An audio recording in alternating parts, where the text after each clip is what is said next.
All right, good morning. Happy Thursday. All right. I'm going to submit quarter grades on Friday. Now, these quarter grades are a wake-up call. They don't really go on the transcript. It's a semester grade that goes on the transcript. So the quarter grade is just to let you know where you stand exactly. So I just want you to know how I send out the grades, okay? If you're getting anything lower than a C in assignments and or tests, so either one, if you're getting a grade lower than a C, I'm sending out a report. The reason why the grade's low is because of assignments, or the grade is low because of exams. So anyhow, make sure you pay attention to the grade, because depending on what the grade is, you want to talk to me or not to make sure we can get ourselves on track so that you're successful at the semester. Okay. Also, as far as the Math Wizard, people have been texting me about the Math Wizard team saying that, we really like our group, don't change the groups. Well, there's a lot of great people in class, so I will be changing. But you guys do know that you meet in these Math Wizard teams anytime. I mean, you could, if you want to work together at night, 11 o'clock at night, 3 in the morning, these Math Wizards are open all the time. So all you have to do is get people together and go to the teams. So they're open all the time. They're not open just during our class. So you can go in anytime. All right, we're going to have P8 on Friday morning at 8 o'clock. Make sure you don't miss it or you will get a 0. It's not going to be the hardest problems in the world. I find very few problems for lesson P8, and I think lesson P8 was due last night. So I'm going to take questions on that, and then I'm going to finish, well, hopefully finish teaching P9. All right. So let's start with P8. Anyone want to ask me any questions about P8?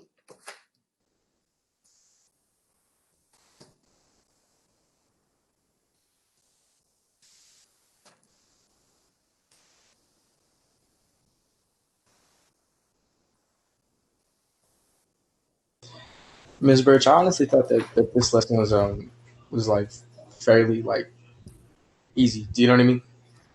Like I don't know, like Good.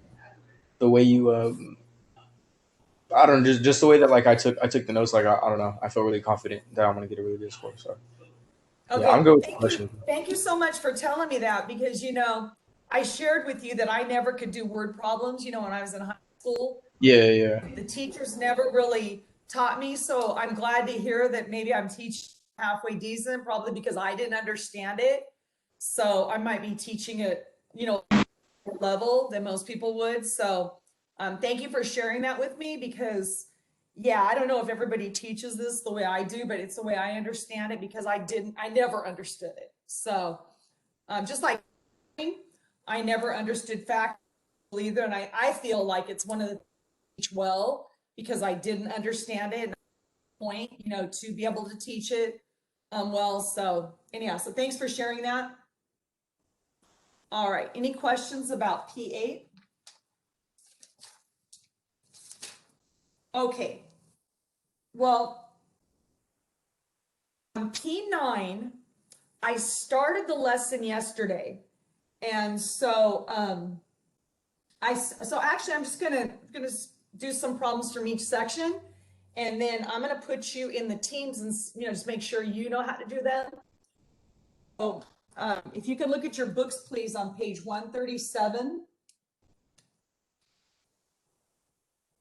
I'm gonna look at problem number 8.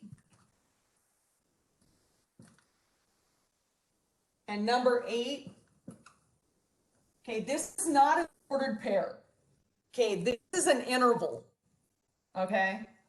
And so this is saying that these solutions exist between 3 and infinity. And this notation means if they're going to ask you to graph it.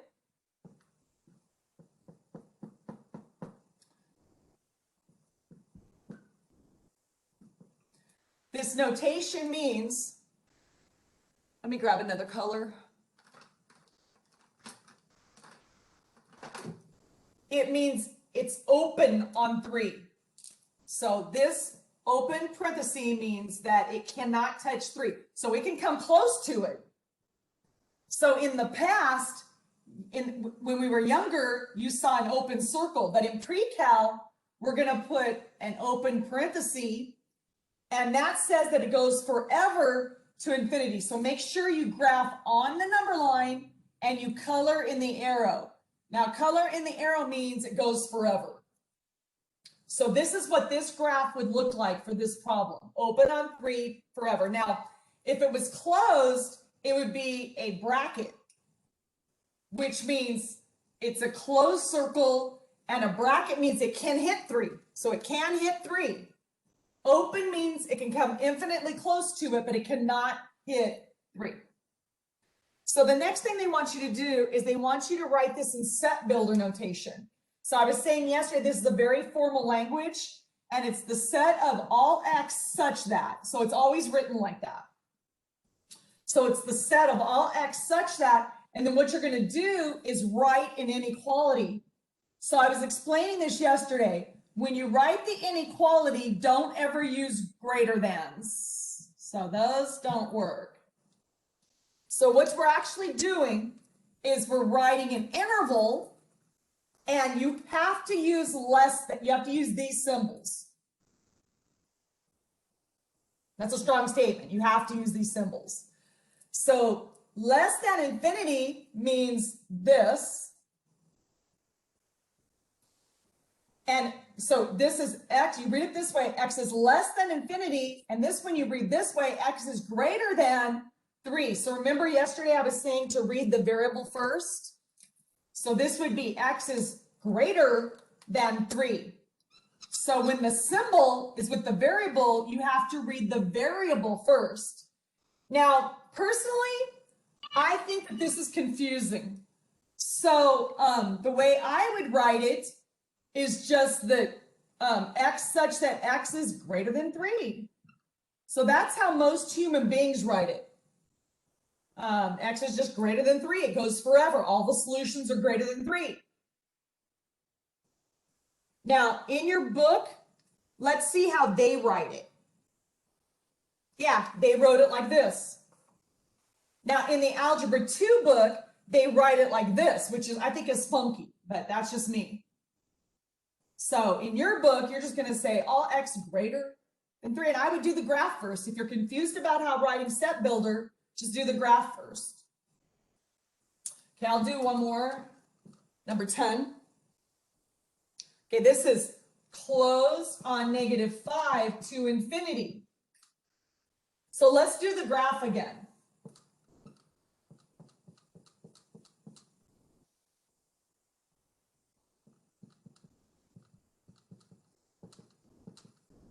Now, by the way, positive infinity is always on the right with interval notation.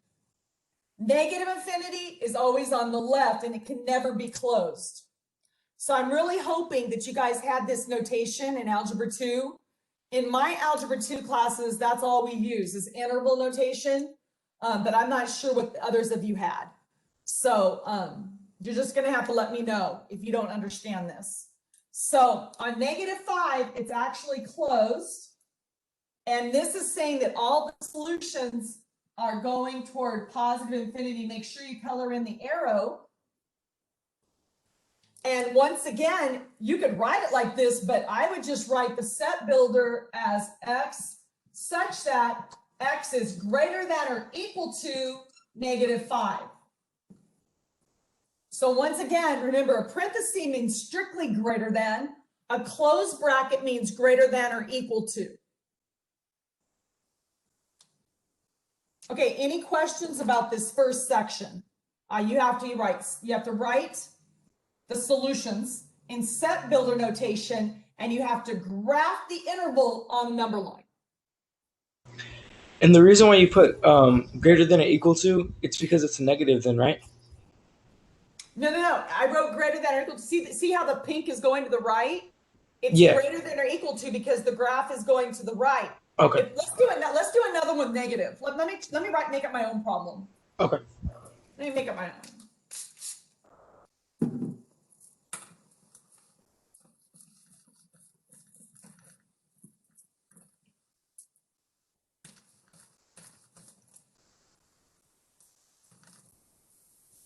Okay, check this out.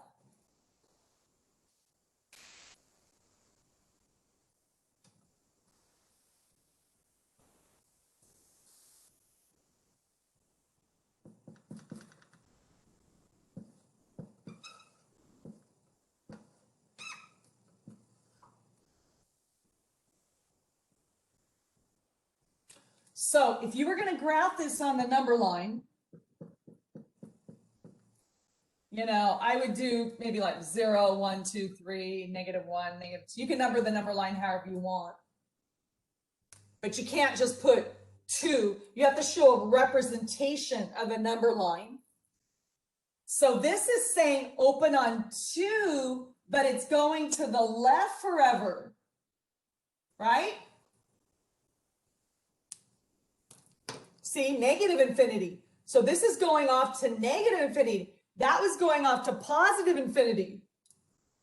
So when you write the set builder, it would be all x such that x is strictly less than 2. See, all the solutions are less than 2. So see how these all match up? This is interval notation, this is the graph, and this is set builder notation. Does that help or no? Yeah, Ms. Birch, thank you.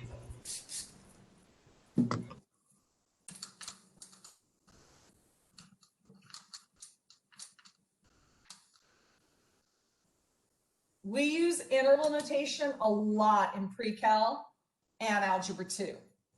So it's important. If you don't understand it, make sure you ask me because it's going to keep coming up all the time.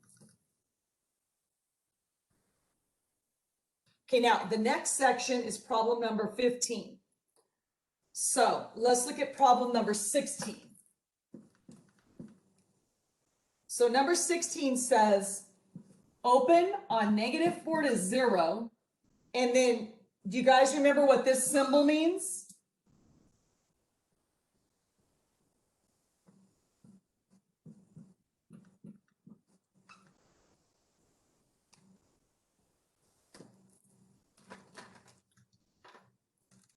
Oh, I remember that symbol. We did that in like with the first lesson, right? Yep. So that is an intersection, and that means that both have to exist to be in your final graph. So it says use the graphs to find the set or the answer. So look what I'm going to do on this. I'm not going to do this with an or union, but let me show you what to do on an intersection.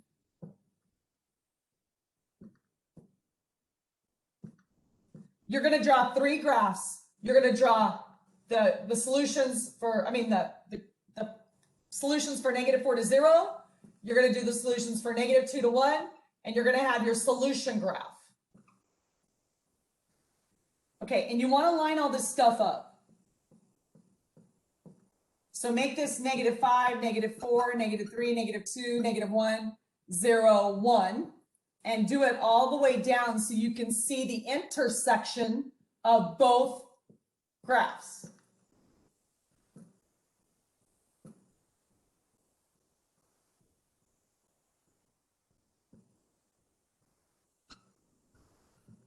Okay. So on the first graph, it says open on -4 up to 0, open. On the second graph, it says closed on -2 up to 1, closed. And now you tell me, what do you think the solution graph is? Because this is our answer right here. So this is our answer.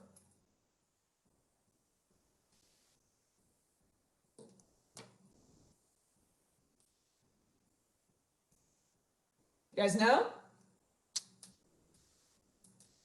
Doesn't both mean that it has to be in both graphs? So wouldn't these be solutions in here? Well, at 0, it's closed, right? That's what the line means. It's a solution. At 0, it's closed, but in that graph, it's open. So since one's open, it means that would have to be open. And since there's no points over here, that can't be in our answers. So in this graph, -2 is closed and 2 is closed, -2 is closed, so it's closed. So that would be your answer. So that's So just where, goes opposite to the -4. well, see these pink points? Yeah. They don't exist in this graph, so they can't exist in the final graph. Oh. So if I asked you guys to stand on Valley and Rancho, if I asked you to stand on Valley and Rancho, wouldn't you have to stand in the middle of the street? Yeah. And if I asked you, to stand on Valley and Rancho, aren't you standing on both streets at the same time if you're standing in the intersection? Well, an intersection means that the solution has to be in both graphs in order to be in the solution graph. And I don't know how to say it any plainer than that. You know, and these solutions are not in that graph, therefore they cannot be in the solution graph. The only solutions that can be in an intersection are the ones that occur in both of these graphs. You understand what I'm saying or not? Yeah, I get it. So because this guy's open, he's not a solution. So he has to be open in the solution graph. Since this guy's closed and this graph goes over -2, then it is a solution in the solution graph. Let's do another one. I'm not going to spend a lot of time on this, so you're either going to have to get help from me or someone else. Let's look at 18. So the solution's -4 to 0. And in number 14, it's a union or an or, which is different.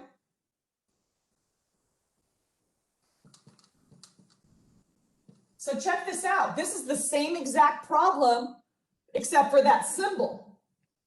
Now this symbol means union, and it means or. So that means we don't have to do 3 graphs. We're just going to do 1 graph, and we're going to graph everything we see. So if I say, go stand on Valley or Rancho, you could stand at McDonald's, you could stand by the gym, you could stand at Staters on Valley, you could stand at Staters on Rancho, you could stand anywhere. If I asked you to go stand on Valley or Rancho, if I asked you, hold on, if I asked you to stand on Valley and Rancho, there's only one place to stand, and that's in the middle of the intersection. You're not going to last long, but that's where you're going to stand on Valley and Rancho.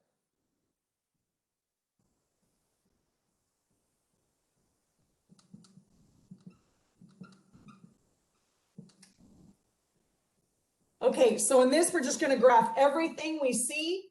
So this says open on -4 up to 0, open. And that says closed on -2, it's already closed because the graph's going over it already. So when you color in the graph, it's a solution. So it's already closed on 2 up to 1. So he closed him. So that would be your answer for this one. And they're asking you, I think they're asking you to state the solutions. So the solution would be open on -4 up to 1 closed.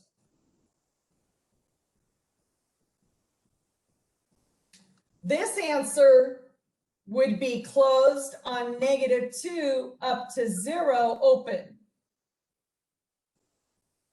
I'm checking my book right now. This is correct. And that would be correct. So those are your two examples. This is the example of the intersection. This is the example of the union. With the intersection, I recommend that you always draw 3 graphs. The third graph is going to be your solution graph. And with the union, you just have to do 1 graph and just graph all the solutions they give you, graph them all. All right, is it okay if I go on? Yeah.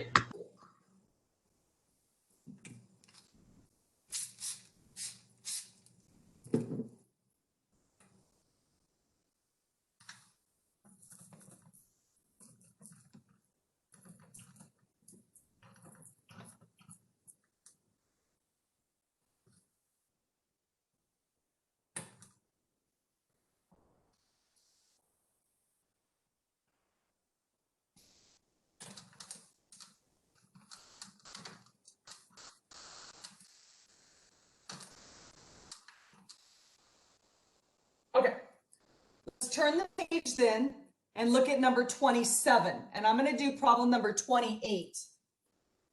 And then I'm going to give you, after I do a couple of these, I'm going to give you some problems to do in your Math Wizard teams and see if you're catching on to what's going on.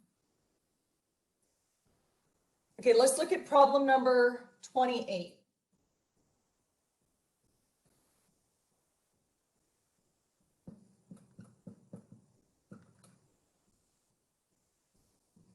Okay, that is a linear inequality. So if it was an equal, it'd be a linear equation. The reason why it's linear is because that's x to the first power and it's an inequality because of that symbol. So all they're saying is just solve it. So you should find this pretty easy. You're just going to isolate the variable. Keep the symbol coming. Divide both sides by 2. So that's your answer. X is less than 6. Oh, you know what? They want you to use interval notation and graph on a number line. This is pre-cal. So you're going to write X is less than 6. So how do you write this in interval notation? Well, less than 6 means 6 to negative infinity. And when you graph on the number line,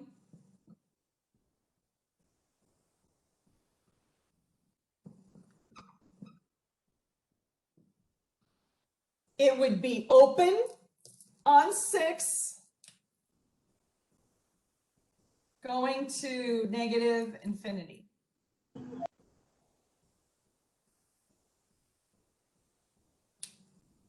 Now, let's do one that's a little different. Let's do this is the only thing you have to be careful of. Number 32. Negative 5x is less than or equal to 30. To solve for x, you're going to divide by a negative 5. Who can tell me what happens? It turns into a negative 6. No. The symbol flips. You have to flip the symbol. Wait, why would the So symbol flip though? Is it because let me talk. Okay, go ahead. When you multiply or divide both sides of the symbol by a negative, you must flip the symbol. When multiplying or dividing both sides, and you know what I mean by both sides, right? Of the inequality. When multiplying or dividing both sides by a negative, you have to flip the symbol. So what you have here is you don't have x is less than or equal to, you have x is greater than or equal to negative 6. So this is saying that this is going forever to positive infinity. It's closed on negative 6. And to graph this,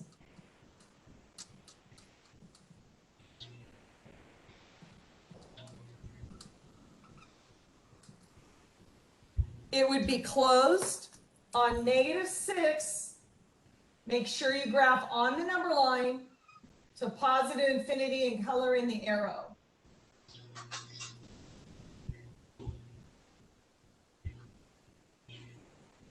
Now, it's okay to follow the arrow as long as the variable's on the left. Remember, if it's written like this, that's not less than. This is x is greater than 6. But when the variable's on the left, see x is less than 6, to the left, negative infinity. X is greater than -6, go to the right, go to infinity, go to infinity.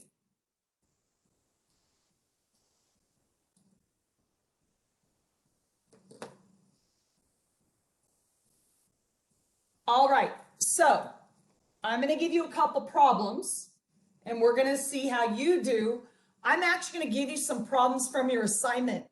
So, yeah, you want to keep them around.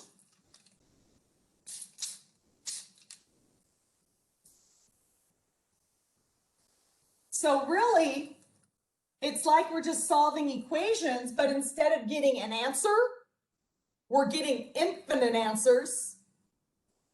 And the only thing you have to be careful of is when you multiply or divide both sides by a negative, don't forget to flip the symbol.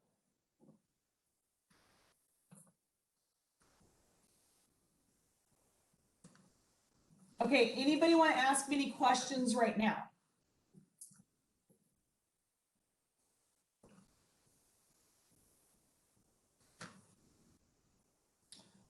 Well, let me tell you what's going on with the grades then.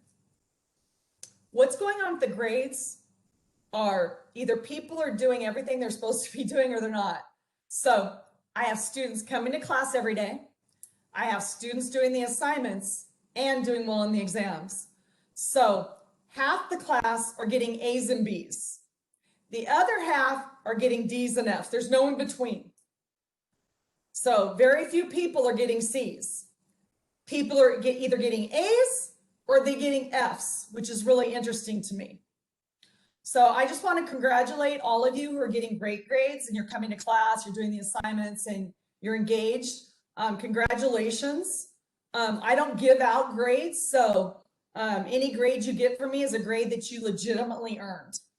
So I'm not trying to make myself look good by passing everybody. The grade you get from me is one that came from blood, sweat, and tears of hard work. So congratulations.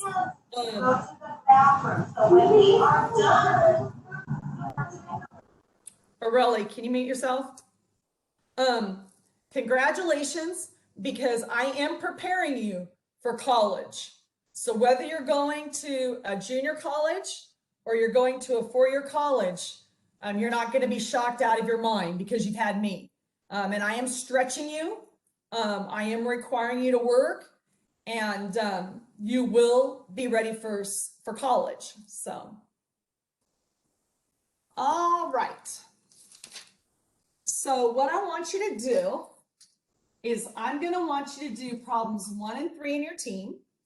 I'm going to want you to do 15 and 17 in your team. And I want you to do 27 and 29 in your team.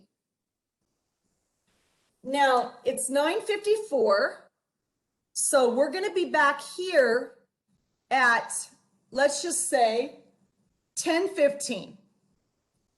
I'll see you back in the WebEx meeting. I'm not done with the lesson, so I'll see you back here in the WebEx meeting at 10:15. Okay? All right, 10:15. I'll see you back.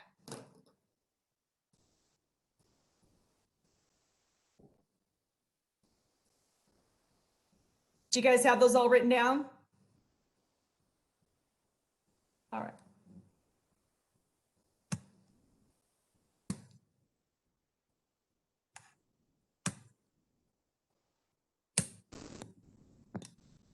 All right.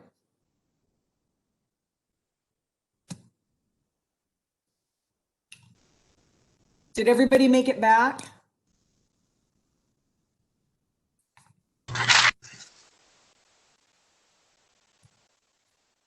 Yeah. All right, listen up.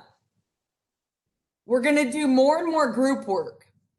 So I expect you to have the Math Wizard team tab open at the top, because it's taking some of you 10 minutes to get in the teams, and we don't have that time. So if you can't get in the teams quickly, we're not going to do these teams. So I need you to have the tab open for the Math Wizard teams for period 1, so you can get in there quickly and get started right away. So we've been in school since August 5th. So there's some things I expect. It's not August 5th anymore. It's October 8th. So we're going to get in the Math Wizard teams, have the tab open so you can get there and do the work. Otherwise, it's just a big waste of time. I hope I'm making myself clear, because I'm going to start laying the hammer down on things. So I expect you to be in the teams. If you roll into the teams 10 or 15 minutes late, I'm going to mark you absent. So I'm just letting you know. I'm not going to put up with this. You got to get in the teams when I tell you. Otherwise, you will be marked absent. All right, now, I'm not going to go through these problems. So I taught the lesson on these. You didn't have any questions. So you're going to have to either meet with me later or ask someone else. So, but I'm not going to work them, but anybody want to ask me any questions about those problems? I'm not going to work them all. So I already worked the problems. I did 2 examples of each. So any questions about what's going on there that you're completely confused about? So the other thing is, I don't stand up here for my looks. So I'm giving you really good notes. Look at your notes. If I stand up here and ask you, do you have any questions? I expect you to ask questions. I do not expect to go into the Math Wizard teams and nobody knows what's going on. That's ridiculous. So when I stand up here and I ask you, do you have any questions? Ask questions. Otherwise, this is a big waste of time. You're wasting my time and you're wasting your time, and we're doing this all for nothing. Okay, now I'm going to ask you again. Does anybody want me to go over any of these sections? There's 3 sections there, 1, 2, 3. The third section. So the third section is solving. So which one do you want me to do, 27 or 29? 29.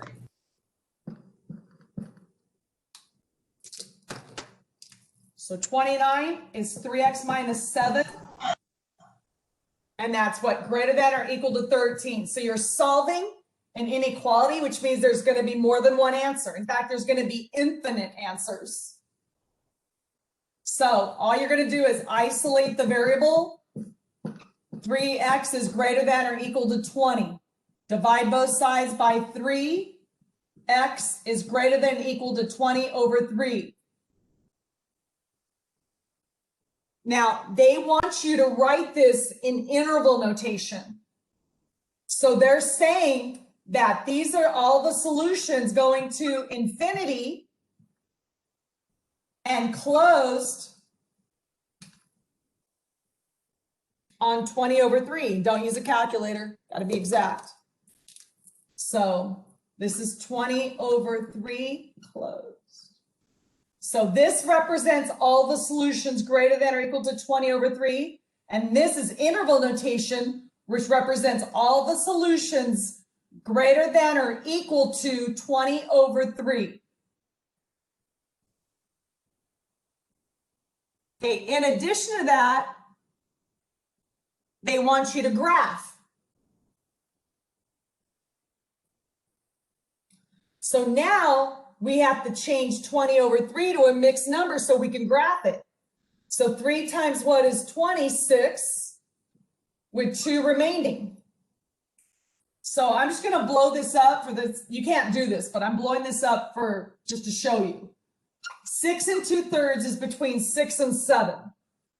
2/3 means 2 out of 3 equal parts. So there's your 1, 2, 3 equal parts, and 6 2/3 would be right there. So this would be 6 2/3, and it's going to be closed.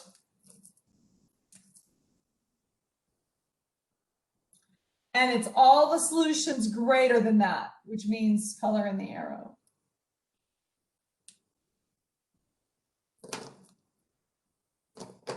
So the answer that your math teachers want are reduced improper fraction. When you have to graph, you have to change it to a mixed number. So 3 times what is 20? 6 with 2 remaining. That means 6 and 2 out of 3 equal parts. So that means closed on 6 2/3 to infinity. Wait, how did you get 6 2/3 again? 20 over 3 is an improper fraction, right? Yeah. So you have to divide. So 3 times what is 20? 6 with 2 remaining. Let's do another one. Like 11 over 2. Well, 2 times what is 11 without going over? 5, right? And the remainder goes on the top. Oh, okay. So let's say you have 17 over 3. Well, 3 times what is 17? 5 with 2 remainder. So I'm changing it to a mixed number so I can graph it.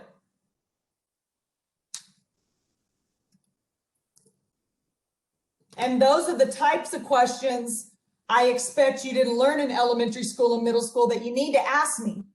Like, how do we change this to a mixed number so we can graph it?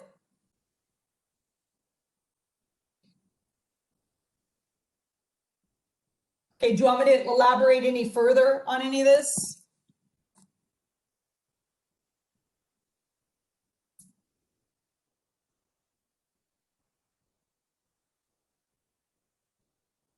Questions? Well, I don't believe you, No. so I'm just letting you know. I don't believe you.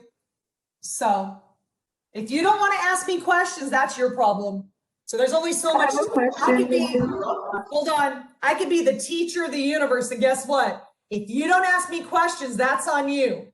So that's totally on you. So I'm here to help you. I'm here as your teacher. But if you don't want to ask me anything, that's on you. So anybody want to ask me about anything?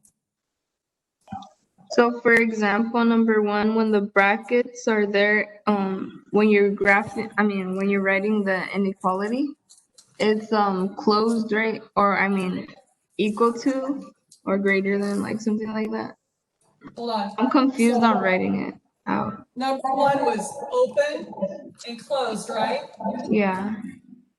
Open means it can't hit the number. Close means it can hit the number. So in number 1, they want a graph. So let's do the graph first.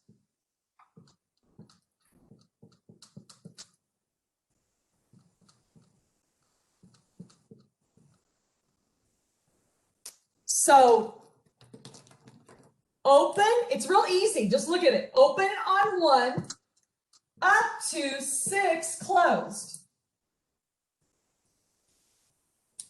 Right? Yeah. And so when you write, so what else do they want? They want you to write the set builder. So the set builder would be what? It would be X such that, and you're writing a compound sentence which has to look like that. So X is less than or equal to 6, and X is greater than 1. So see how this is X is less than or equal to because of the bracket, and this is X is greater than because of the parenthesis. Okay, yeah, that was my question. So just make sure when you have an interval, don't use greater than or equal to. You cannot use those. You must use less than and less than or equal to's. Cannot use greater thans with a compound sentence.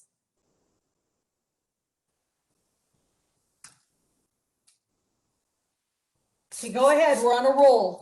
Anybody else?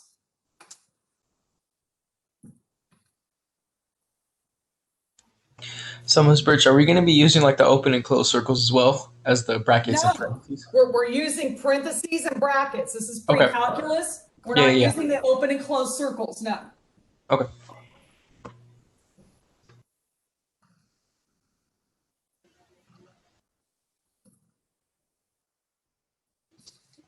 I actually have a question.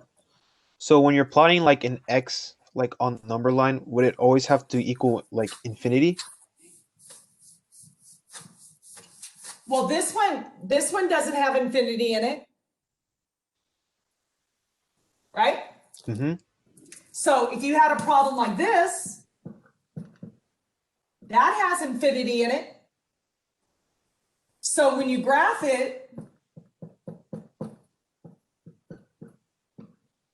doesn't this mean open on 3 to infinity? And when you write the step builder, it's not an interval. This is not an interval. This goes forever to infinity. So wouldn't this be x such that x is greater than 3 forever? Oh, okay. Right? Mm-hmm. So if it's an interval, it's going to look like this. If it goes forever to the right or forever to the left, it's just a simple inequality. This is a compound inequality. This is a simple inequality. Okay. All right. Anybody want to ask me about anything else right now?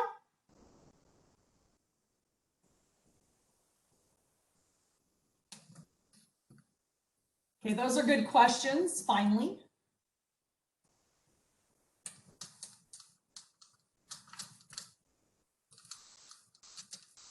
All right, so it just so happens in the next section on problem number 49, they're showing you a compound inequality. Let me show you.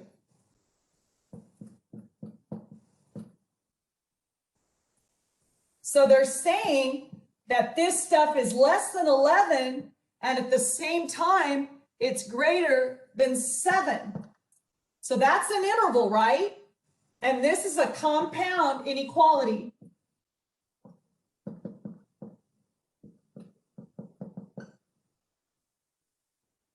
So it says solve it. Okay, well, we're going to kind of cheat on this because this really means two separate statements.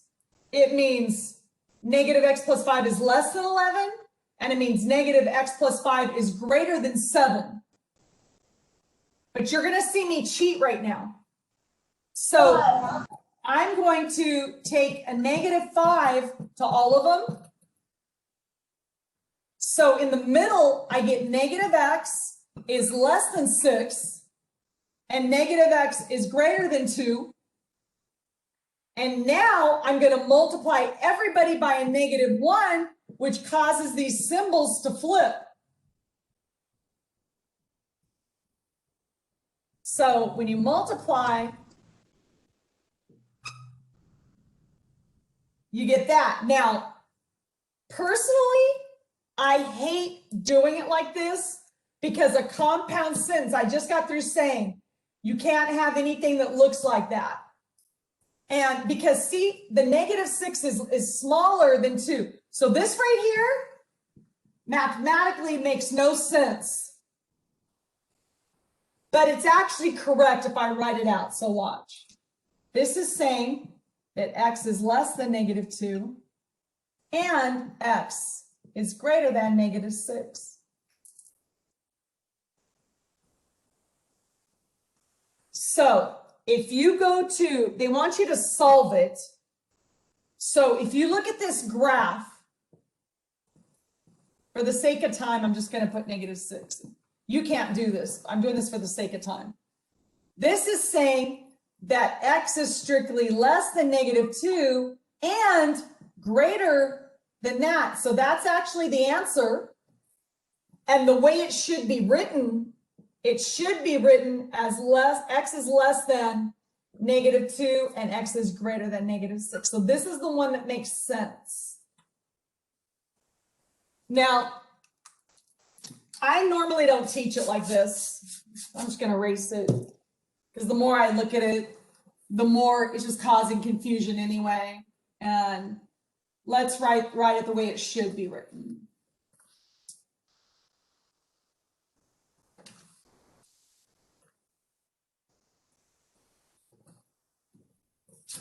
I knew I didn't like that. I don't even know why I wrote it like that. Just trying to give you a shortcut, but it's not worth it.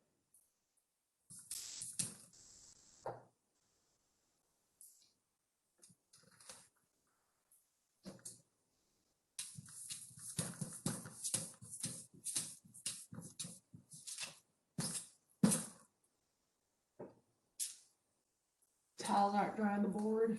All right. So let's look at what this actually means. This actually means negative x plus 5 is less than 11, and negative x plus 5 is greater than 7.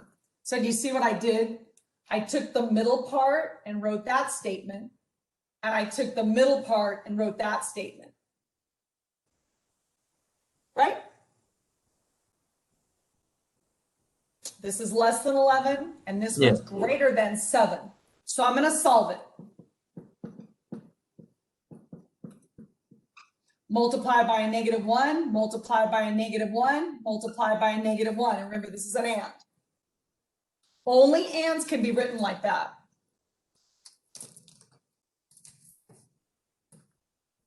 Compound inequalities are always ands. They're never ors. So over here, when you subtract 5, you get negative x is greater than 2, multiplied by a negative, multiplied by a negative, multiplied by a negative. So when you write this, you're going to put the x in the middle. And you're going to say, remember, you can only use those symbols. X is less than -2, and x is greater than -6. And you're going to want to write this in interval notation. So it'd be open on -6 up to -2 open, and that's the answer that they have. And this is a problem that makes sense. Forget that other garbage that I wrote. I knew I wasn't going to like it. So yeah, don't even do it that way.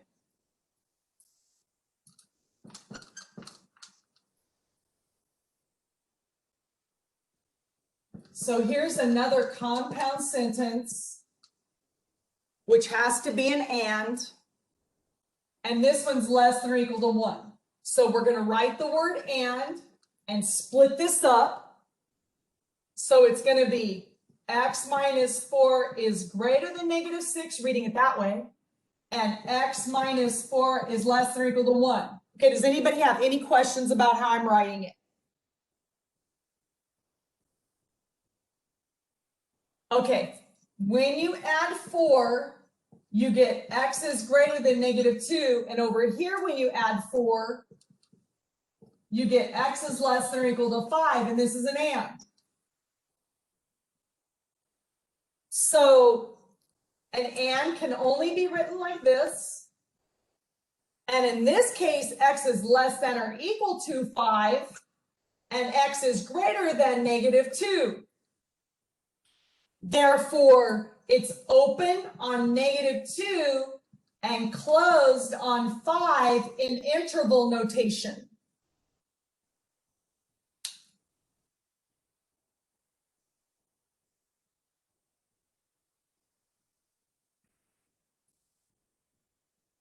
Okay, this was the 4th section. I have one more section to teach. Anybody have a question about these compound inequalities? Okay, so for the second one, that particular sign never changed though. When it said greater than or is that less than? That's greater than equal to. It never changed because we didn't multiply by a negative. Remember, we're only flipping the symbols when we multiply by a negative. When we did. Okay. Yeah. See this one? We multiplied both sides by a -1, which caused the symbol to flip. Over here, we did not multiply by a -1. So we didn't flip any symbols, right? Because we didn't have to then, right? No, we didn't have to. Yeah. But But Miss here- Richard, before we move on, like, why do you multiply it by -1 real quick, just so I can make a note of that? Okay, we're multiplying both sides by a -1 to solve for x. We're not solving for negative x. We're solving for x. So to get rid of that negative, I'm multiplying both sides by a -1 to get rid of the negative. Okay. Because we're solving for x, right? We're not solving for negative x. Right?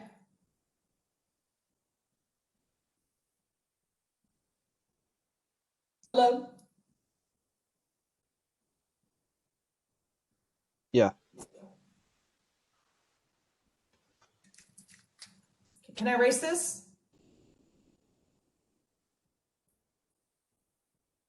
Yeah, you can.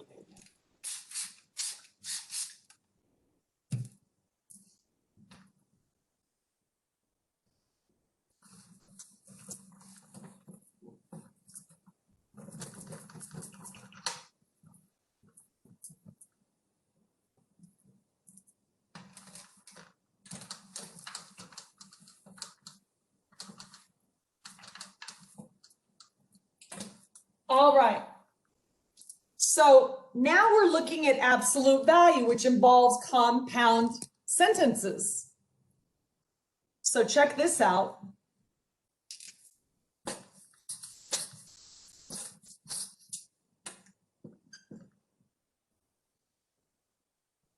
Didn't we talk about absolute value before?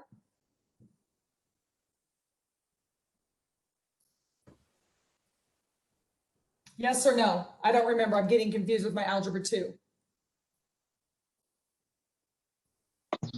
Yeah. Okay. Less than or equal to means an and. Greater than or equal to means an or. After you isolate the variable, isolate the absolute value. So it is isolated. And so that less than means we have an and those bars mean that we have to write the positive case and the negative case. So the positive case is just what you see. And the negative case would be that. So this one's done. When you multiply by negative, you flip the symbol. You multiply everything by a -1. And so they want you to solve. So this is an and. So it's going to look like this. And this is saying x is less than 3 and x is greater than -3. So in interval notation, it would be open on -3 to 3 open. So those are the solutions. Let's do number 60. The absolute value of x plus 3 is less than or equal to 4. Okay, it is isolated, and it means that symbol is an and. The positive case would be x plus 3 is less than or equal to 4, and the negative case would be less than or equal to 4. So when you subtract 3, you get x is less than or equal to 1. And I'm not going to distribute the negative. I'm not going to distribute it. Watch what I'm going to do. I'm going to multiply by a -1. I'm going to multiply by a -1, which flips the symbol. And I'm going to multiply by a -1. So now, when I subtract 3 from both sides, I get x is greater than or equal to 7. So now, because this is an and, I'm going to have x is less than or equal to 1. and x is greater than or equal to -7. So in interval notation, it would be closed on -7 up to 1 closed.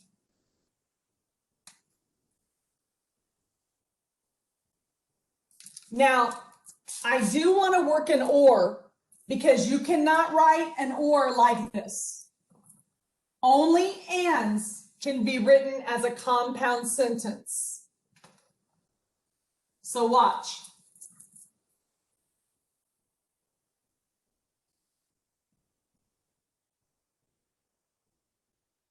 I'm going to do number 72.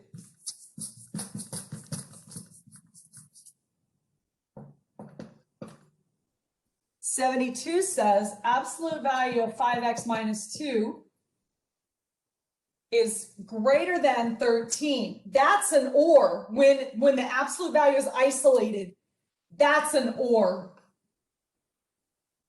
So the positive case would be 5x minus 2 is greater than 13, and the negative case would be the negative of that greater than 13.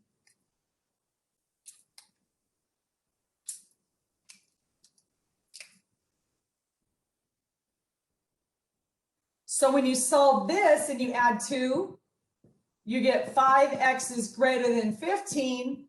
When you divide by 5, you get x is greater than 3. Over here, I'm going to do the same. I'm going to multiply by a negative. Multiply by a negative flips the symbol, and multiply by a negative is -13. So you get add 2. 5x is less than negative, what, 11?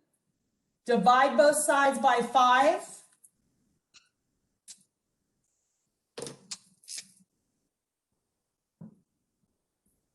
X is less than -11/5. Okay, let me look up the answer real quick. I just want to make sure the answer is right in the back. So this is lesson, what, P.9, number 72.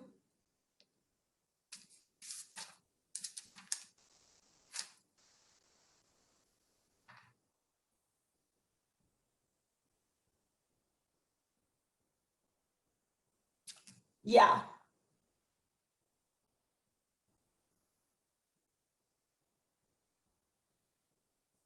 So the question is, how do you write this thing when it's an or?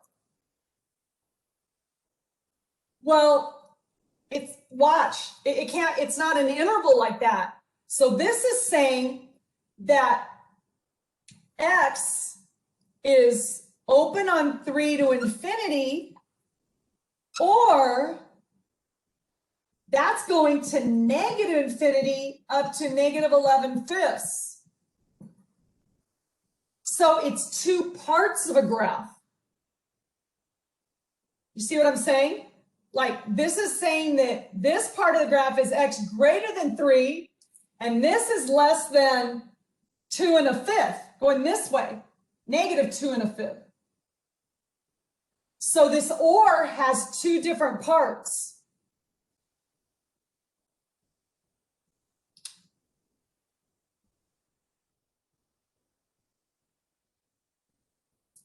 All right, now, in this assignment, I did not give you all the problems. So I decided I'm going to start cutting the problem sets down. So I only gave you the most important problems. So make sure that you look at the assignment. Just don't work all the odds because I didn't assign all the odds. Okay? So anybody want to ask me any questions about either one of these problems? That's the and, this is the or. And you decide on the and or when you isolate the absolute value.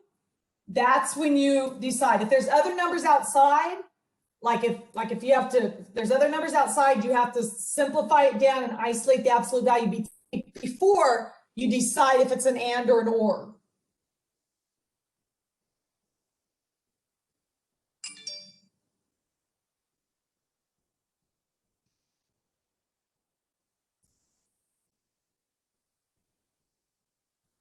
Okay, well, good luck on tomorrow's exam, P8. I think I have this due, P9 is gonna be due on Monday. So P9 is due on Monday. So that's it. And I didn't assign 100 problems this time. I think I assigned like 30 or something. So I am watching the number of problems that I'm assigning. I am cutting it down to just the most important problems. Okay, last call. Anybody want to ask me any questions about anything? All right, well, you guys have a good day. Okay, we're leaving a little bit early, but that's okay. I will see you soon. Good luck on the test tomorrow. All right, bye.